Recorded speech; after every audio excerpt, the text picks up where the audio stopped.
அது குணம் மாறவே மாறாது. கஷ்டப்படும் போது, வியாதியா இருந்த போது அவங்களுக்காக எவ்வளோ ஹெல்ப் பண்ணிருப்பீங்க, எவ்வளவோ கஷ்டப்பட்டிருப்பீங்க, எவ்வளோ வேதனைப்பட்டிருக்கீங்க. கர்த்தர் சொன்ன நான் அவனை என் சிநேகிதனாகவும் சகோதரனாகவும் பாவித்து நடந்து கொண்டேன்.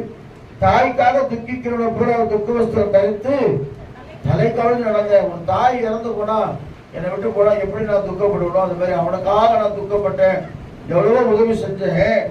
ஆனாலும் எனக்கு ஆபத்து உண்டான போது அவர்கள் சந்தோஷப்பட்டு ஆமா பத்தியா பத்தியா அப்படின்னு சொல்லி நீங்க அப்படித்தானே நடக்குது. கர்த்தருக்கு ஸ்தோத்திரம். ஆண்டவரே சொல்ற, என்னோட அப்பம் புசித்தவனே குதிகாலை தூக்கினான்னு பைபிள்ல. அப்ப இந்த உலகம் என்ன உலகம்? நன்றி கட்ட உலகத்துல, பொல்லாத உலகத்துல வாழ்ந்து கொண்டிருக்கிறோம். பொல்லாத உலகத்துல வாழ்ந்தாலும் கூட இயேசுவோடு கூட வாழ்ந்து கொண்டிருக்கிறோம்.